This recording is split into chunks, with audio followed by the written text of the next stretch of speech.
Coronavirus death toll in the United States is now more than 212,000 people in this country. The total number of cases, more than 7.5 million. Staggering numbers, of course. There's precious little sign of things slowing down. Add to that President Trump's diagnosis, the high infection numbers of the White House, the overall lag in widespread testing, contact tracing. It's certainly a recipe for concern as the fall begins in the winter. Bill Gates is joining us. He's co-chair of the Bill and Melinda Gates Foundation. He's long put his fortune and talent behind searching for cures for this global health crisis and for other global health crises. He joins me now. Bill, thanks for being with us. Looking at where the U.S. is right now in this pandemic, entering the fall and the winter, cases on the rise, not just in small clusters, but across most of the nation. How concerned are you about the months ahead? Well, I'm very concerned. The forecast showed that the deaths are going to go back up almost to the level they were in the spring. And, it's people are going to be indoors more. The compliance with the distancing and the mask use is going down in many areas. It never got super good in some areas. And so, except for the innovative tools that I'm sure we'll talk about, this is going to be a very difficult fall because people, the economic effects, the tiredness, the kids not being able to go to school, this continuation is a very difficult thing. You've talked about some of the sophisticated tools, the therapeutics that are coming and that some are here. Can you just talk a little bit? I mean, let's talk about Regeneron. You've been optimistic about it. It got obviously a big endorsement from President Trump because he was able to receive it. He's calling it a cure. He's calling on regulators to give it emergency use authorization. Do you support the idea of the emergency use authorization? And I assume it's not a cure. No, the word cure is a bit of an overpromise. That makes it sound, it looks like works for everyone, and the whole concern about this disease should go away. And that's the last thing we want people to think about. The monoclonal antibodies, which is what Regeneron is, that's always been the most promising therapeutic category. The other therapeutic categories, the antivirals like remdesivir, has only had modest benefit. There may be one more of those. Plasma or hyperimmune globulin is still unproven, and that looks like it'll be a fairly slow track. And so the most exciting thing that for many months our foundation, others have been working on and talking about are these monoclonal antibodies.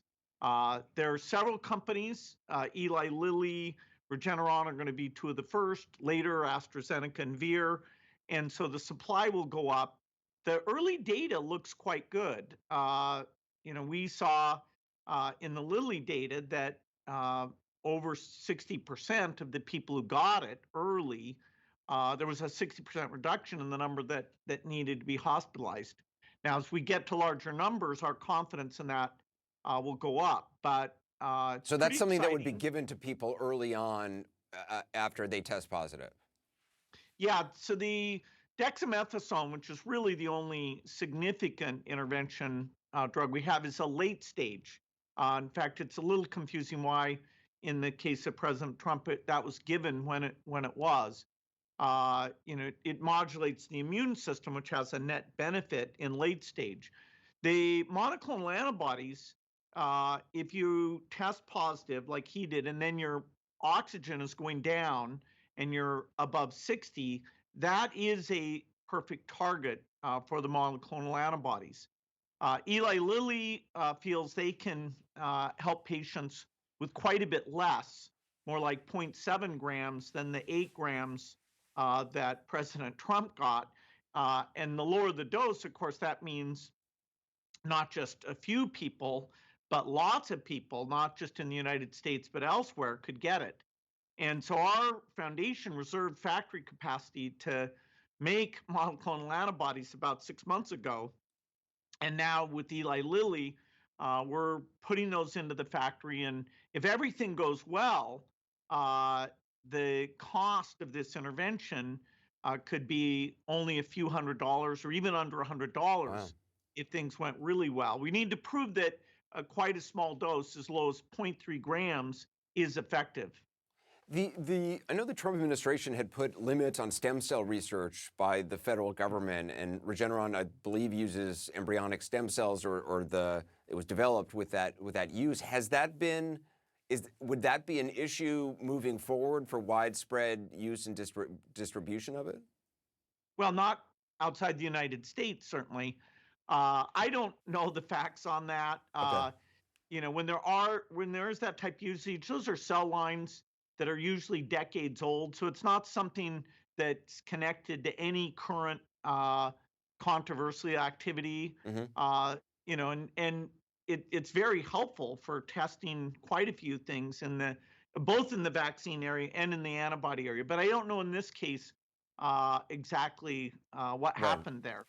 I mean, Dr. it is ironic that Trump, when I met with him, the whole idea of vaccines, he was a vaccine skeptic and got me talking with people who just didn't believe in vaccines. Now, we need leadership to show that we're really not going to approve something until it's safe. And, the country really depends on getting back to normal on vaccine progress.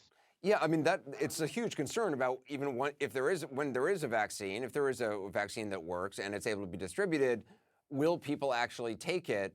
Kamala Harris was asked about this at the debate. She said if Dr. Fauci, if the CDC said take it, she would take it. If the scientists said take it, she would. If President Trump said take it and the scientists didn't, she wouldn't. What do you look for when deciding to take something or not? I assume you follow the science. Sure. It was bizarre that the White House was trying to block the FDA from requiring a 2-month safety database. They claimed the companies were pushing that. There's no way that's true. And so it's really novel that you get political interference with a regulatory agency that has its integrity and independence.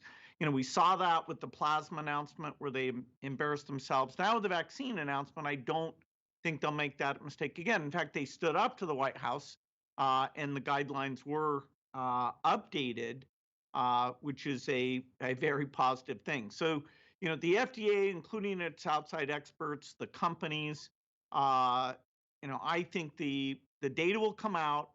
Not everyone will be willing to take it right away, but as they see the first 20 or 30% taking it, and they see that they're getting a benefit, and you're not reading about a lot of adverse side effects, then I think more people will be willing. And we need to really drive this thing down to get well over 70%. So eventually, it's got to be quite broadly accepted. Dr. Rick Bright, who is the former pandemic preparedness chief who quit after being moved to NIH and ostracized, he spoke to CNN today about the administration's honesty about the pandemic and what's happening with scientists. And I just want to play some of that for our viewers and ask you about it. He has never told us the truth about the risk or the seriousness of this outbreak. He has not told us the truth about his status or when he was infected. You're right. When you hide the truth and you're not transparent, you're hiding something much worse. And by hiding that, by lying to the American public and not telling us the full truth, you're actually prolonging the duration and the impact of this pandemic. You're actually allowing more people to die. In terms of just the reputation of the CDC and other agencies, there's obviously extraordinary people, thousands of them, who work at the CDC and the FDA and are experts in their field, and it's the gold standard for information on epidemics and the like. How does the reputation of these agencies, can it bounce back given all that's been going on and the political pressure that's been put on them? We need it to bounce back, and we'll have to do a postmortem.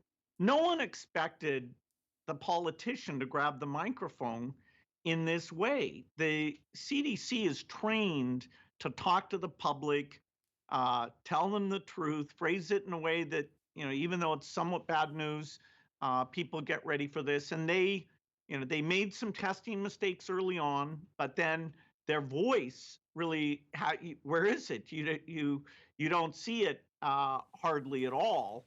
And so when you listen to a politician who doesn't have the background in these things, of course, that there's a tendency to think, well, what do the people who are expert, what do they think? What are they saying?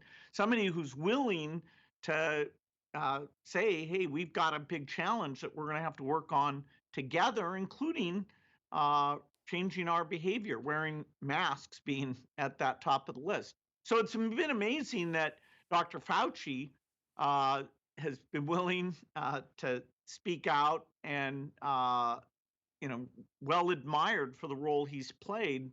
Thank goodness that there's at least some expertise getting through the bureaucracy.